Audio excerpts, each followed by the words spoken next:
can't read signs. Many of them are on drugs or alcohol. The U.S. is getting serious about illegal truckers. In Canada, specifically Ontario, not so much. Say, folks, you may have come across some of our trucking stories of late. No, I'm not talking about the patriots who were part of the Freedom Convoy in 2022. Those truckers were and are heroes. Rather, I speak of certain newcomers to our once great dominion. You know, cosplaying truckers, if you will. People who lack basic driving and language skills, yet are still somehow piloting 18-wheelers. Then there are those trucks that are so poorly maintained that these vehicles are not just unsafe, but downright dangerous. And then there are those massive trucking storage yards in such Ontario cities as Vaughan, Caledon, and Brampton. These yards are illegally situated on residential or agricultural land. Yet, instead of being shut down, these eyesores are tolerated by every level of government, municipal, provincial, and federal. How weird is that?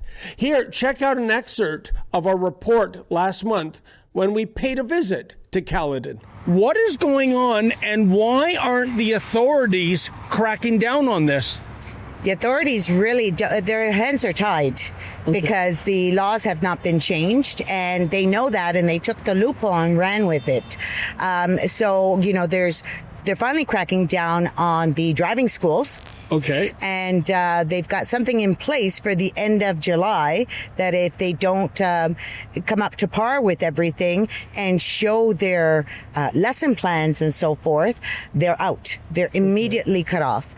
And then you've got the unqualified drivers because they've only done 2 or 3 days worth of schooling, and they're put in a truck. They don't know how to back up. They don't know how to make left-hand turn lanes. And a lot of distribution centers will tell you that they have retired truckers in there so that when the truck comes, they can back it up for them.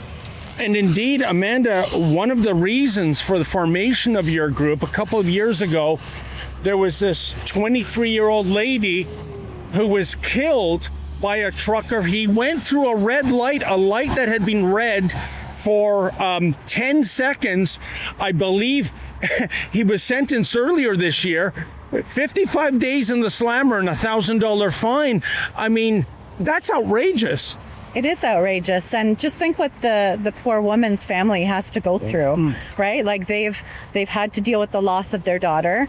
They have a lot of trauma, and yet this person who committed this act, 55 days in jail, and basically he's out and can move on with his life, and he's got, court provided counseling because it's too traumatic for him. But what about the daughter's parents and everything for their family? It's really outrageous. Astonishing. But as they used to say on those cheesy Ronco TV commercials, but wait, there's more. Such as many of these illicit trucking companies are fostering a growing underground economy that is breeding lawlessness on the roads. This includes everything from drug running to human trafficking.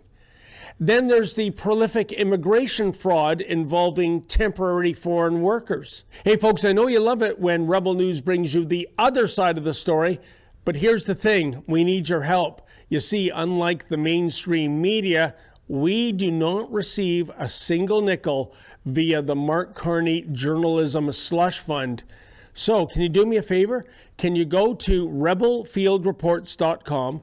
That's rebelfieldreports.com. And if you're able to, kindly make a donation. And then there are the rules that are being violated at every level, from the rules of the road to the rules regarding environmental stewardship, i.e., the illegal dumping of used motor oil and transmission fluid into waterways. But most shocking of all, nothing is being done by the gatekeepers to end these dangerous shenanigans. Oh, did I say dangerous? Correction, I meant to say deadly. Case in point, Adriana Molina Macaulay. This 23-year-old woman died in a 4-vehicle collision on September 10th, 2024, on Coleraine Drive and King Street West in Caledon. Rajwinder Singh, a Punjabi asylum seeker, was behind the wheel of a transport truck that soared through a red light that had been illuminated red for a full 10 seconds. Earlier this year, Singh was shockingly handed a mere 55-day jail sentence and a $1,000 fine. Was he deported after serving his time? What do you think? But while those in charge in Canada are doing nothing to address this festering problem, such is not the case south of the border. Make no mistake, the U.S. is also experiencing issues with foreign ill-trained truckers who can't speak English or read road signs or are able to competently drive big rigs. But the difference is Washington is acting on this disgrace while Ottawa looks the other way. Check out this media release that was issued on August 4th from the Department of Homeland Security. It is entitled, quote, DHS and Department of Transportation announced successful operation that removed more than 800 dangerous truckers from America's roads, end quote. Oh, and in case you're wondering, folks, dozens of those arrested truckers that were snagged in Operation Highway Shield are indeed illegal aliens. Thank you yet again, Joe Biden. Here's the skinny, quote, in a 3-day operation from July 28 to July 30th, inspectors from U.S. Immigration and Customs Enforcement's Homeland Security investigations, along with the Federal Motor Carrier Safety Administration and state highway patrols, conducted roadside checks to crack down on illegal, unvetted drivers and unsafe vehicles.